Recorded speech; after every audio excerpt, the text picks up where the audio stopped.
Oh, and this is what we do. Welcome into the very first episode of Combat Coach, the first official show from Coach Picks, which is a brand new community that we are starting. I'm your host, the coach, the CEO, the president of Coach Picks, and we're very excited. Our very first signing, our very first capper in the world of MMA. You're staring at him right now, Mr. Ian Parker. Ian, the Duck Army is ready to follow you. Welcome to Coach Picks. Coach, I appreciate that, man. I'm excited. The Duck Army, we're ready to fly. We're strong. Let's go. Well, Coach Picks is going to be where you're going to put up your premium picks every single week. It's going to be UFC. It's going to be Bellator. We're going to do Contender. We're going to do PFL. We're going to do it all for one little price. And we're also excited to announce tonight that our official partner will be mybookie.com. They will supply all of the lines that we use here on the show for the lines that you pick. We'll do every single fight of the night at Fight Island tomorrow in Abu Dhabi. But your premium picks will be at Coach Picks, that people can see the link here on social media and be a part of it starting tonight. So if you're ready to jump in, we're going to do this all in 20 minutes or less. Are you ready? Quack, quack, baby. Let's go. I'm ready. By the way, you can see him all over the Anik Florian podcast. He is the official picker there, and he buries Kenny Florian. That's how good this man is. Okay, let's start with the first prelim fight. The first prelim fight is going to be Jacob Kilburn, plus 195. Austin Ling, minus 235. The over-under in this fight, Ian, 2.5. It's a minus 115 both ways. This is a featherweight fight. Give it to me.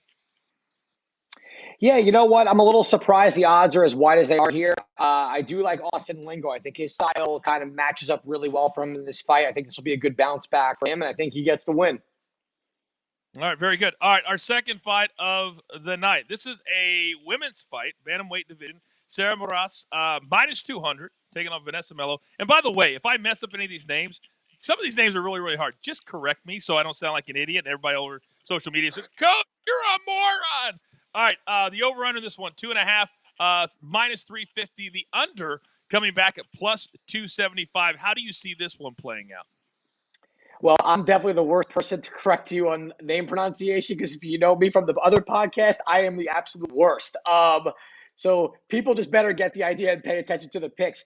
So these fights, so when the women's division, when you're at this part of the division, this part of the rankings, it's so hard to really place bets. You would think the value would be on the underdog here. But again, I think this fight goes the distance, which is where I really like it. Both women are not really known for finishing. I think Sarah is the better fighter, should get the win. But it's really hard to play minus 200 in these type of fights. So I think it goes the distance. I would take the over. All right, the over, by the way, you're laying 350, but in a lot of these women's fights, it goes the distance. They don't do a lot of knocking out, so even though that's a big number to place, you don't mind placing it since it's a women's fight, right? Correct. You know, as you said, a lot of these fights tend to go the distance. The finish rate's very low, and if you want to even place that in a parlay to even out your odds a little bit so you're not laying as much juice, I highly recommend that as well.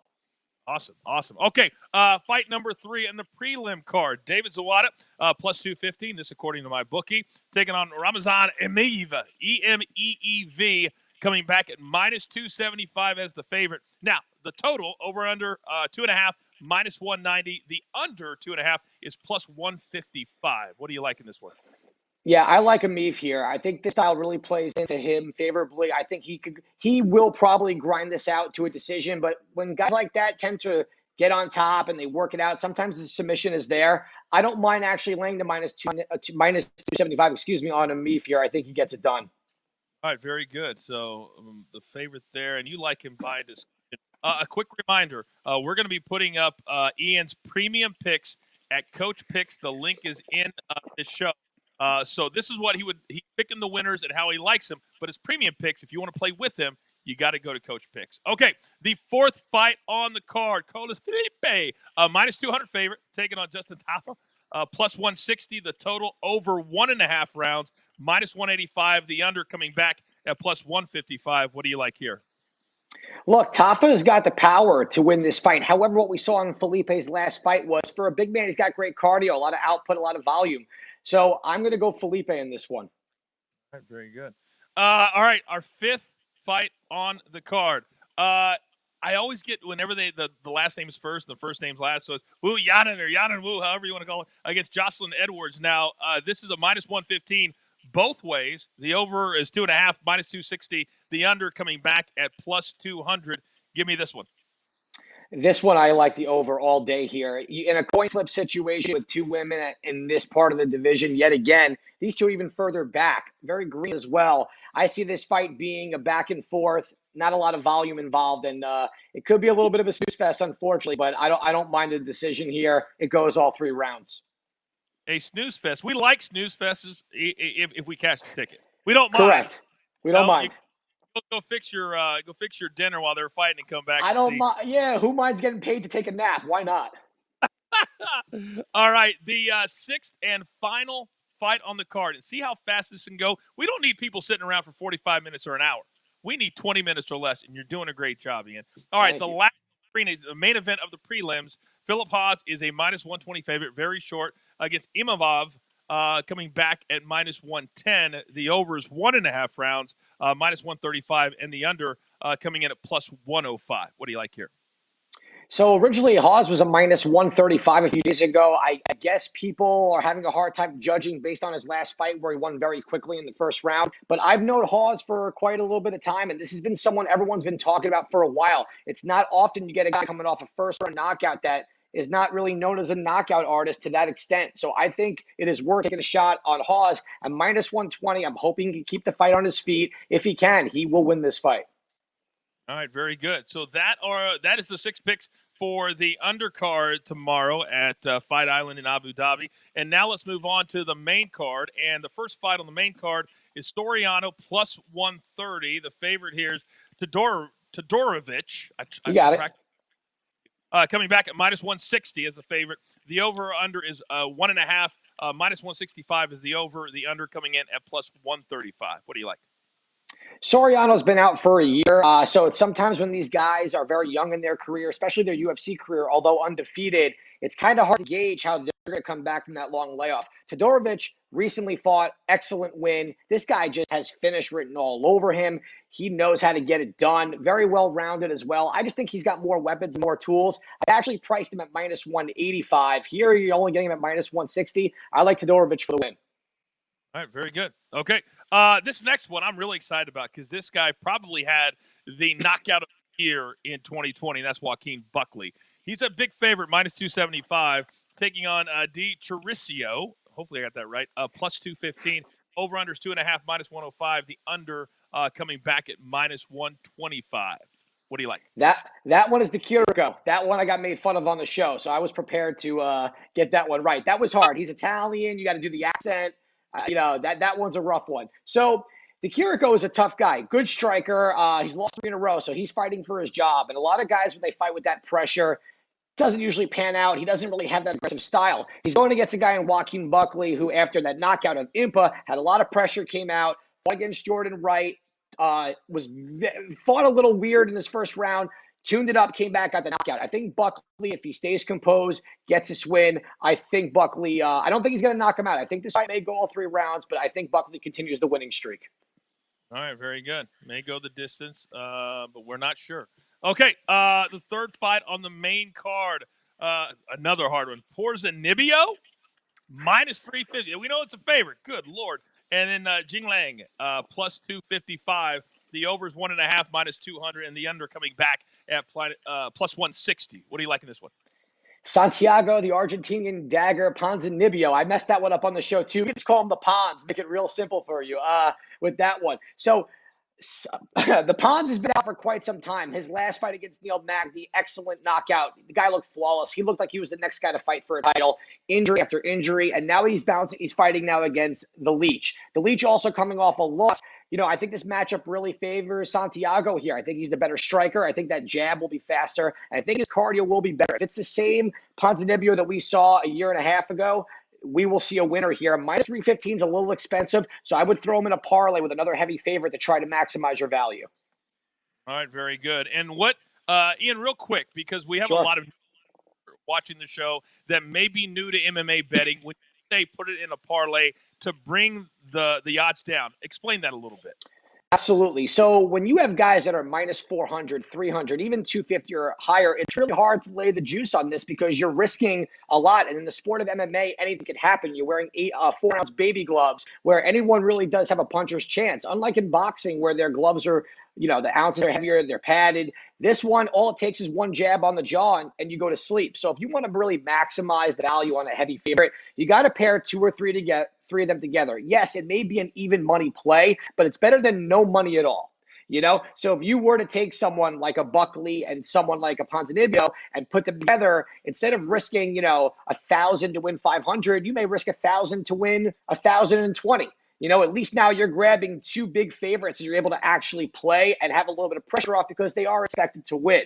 Now, if you want to have a lot of fun with these parlays and you do a 3 or 4-1, if you get to the last leg of your parlay, feel free to jump on the opposite side in a straight pick and do what I love to call, I love the hedge. It's my favorite thing in the world. There's nothing better than going into the last leg of a parlay and sitting back and going, all right, I'm either going to win a little bit or I'm going to hit the whole damn thing, and we are good to go. Love it. Great explanation. And Thank you. In these UFC fights, in these Bellator fights, you're going to see exactly what you're talking about, that minus 300, minus 400, sometimes even bigger than that. Down. Okay, it's time for the co-main event of the evening, and these are two veterans. They're grizzled vets. They're getting up there in age. Carlos Condit is 36 years old. Matt Brown is 40 years old. Condit's the favorite in this one, according to my bookie, minus 170.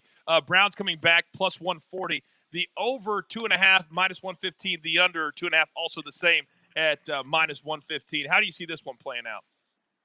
Yeah, so in this fight, I see a lot of value in the underdog and Matt the Immortal Brown. Sometimes you can tell a lot from a guy's loss and you can more from somebody's win. Matt Brown fought Miguel Baeza, who's one of the biggest highly touted prospects in the division. And in that first round, he dropped Miguel and almost finished him. And then he unfortunately lost in the second round, which he was expected to do. He's fighting a guy in Carlos Condit who is no longer the natural-born killer that he once was. He fought a guy in Court McGee that was very hesitant, and McGee usually throws a lot of volume, and McGee just didn't show up, and Condit really just stayed in the pocket and won.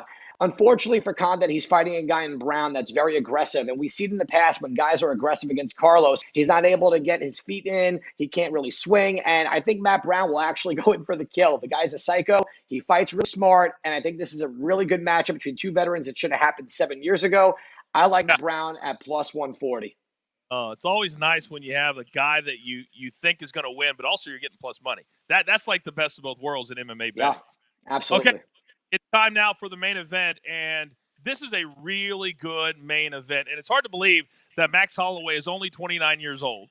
Calvin Kattar is actually 3 years older than him. Kattar's coming off 2 straight wins. Max Holloway coming off 2 straight losses, but they were to the champ.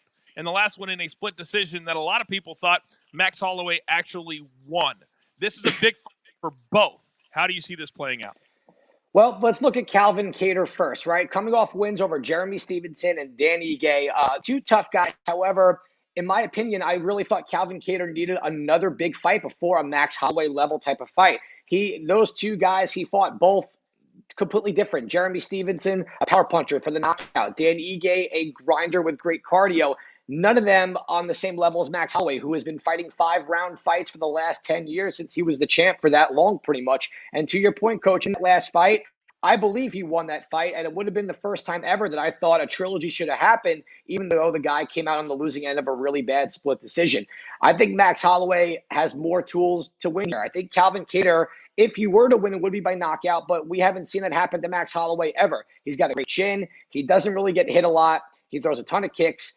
And I don't know if Kattar's really seen someone who throws a volume that Max really does. I think that's where it's going to really be hard on Kattar.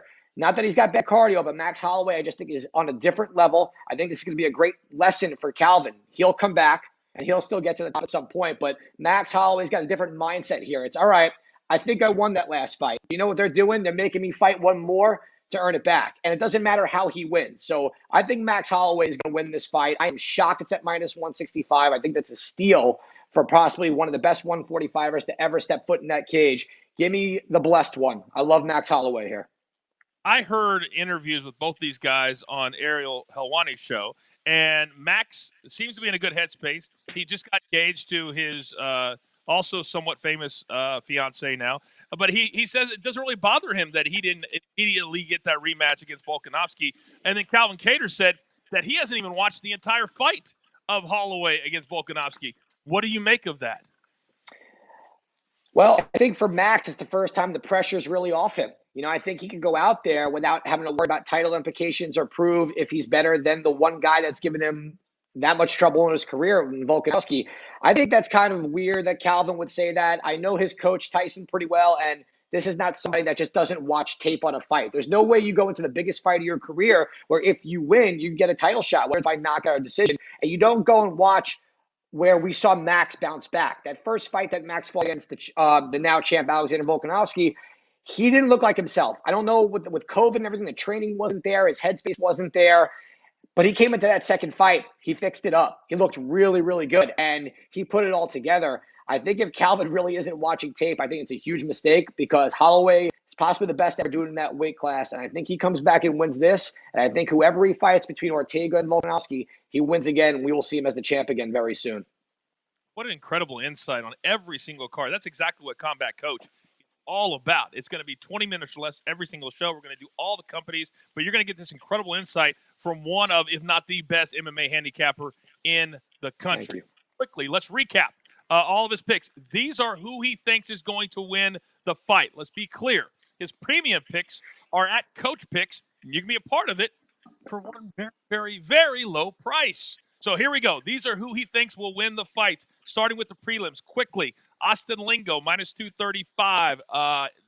The Moras, I forgot to write. Oh, you think the second one goes the distance. You didn't pick a winner. You think the second one goes the distance between the ladies. In the third one, you like Amiv in a decision, minus 275. Carlos Felipe, minus 200 in the fourth fight. And then you like the over in the fourth prelim fight. Again, a women's fight. And then in the last main event of the prelims, you like Haas minus the 120 to get the win there. Then in the main card, you like Todorovic minus one. You have him at 185 in your calculations. This one's coming in at 160, so we're getting value there. And then you like Buckley, and this also maybe to go to the distance in that fight. And then the Pons laying the 315. And then in the co-main event, you like Matt Brown plus the money at plus 140. And then you like Max Holloway in what you call a steal at minus 165. Again, all of our lines courtesy of my bookie. So if you're wondering, where do I get these lines? That's exactly where you have to go. And you can make all the bets that you would like to make. Ian, this is going to be a fun ride, pal. It's going Coach, I can't wait. It's going to be great. I can't wait to go back and forth with you on social media all day on Saturday. Remember, the prelims start at noon Eastern time, and the main event starting at 3, the main card starting at 3 p.m. Eastern time on ESPN Plus, and then for the first time ever, it's going to be on ABC. All right, for the Duck, Ian Parker, I'm the coach. The coach. This is Combat Coach. We'll be here every single time there is a big MMA card. Listen to me. Not a big UFC card. If there's a big MMA card, we will be here. Enjoy. Good luck. And as always, let's take it straight to the pay window. We'll see you next time. Ian and the coach on Combat Coach. Take care.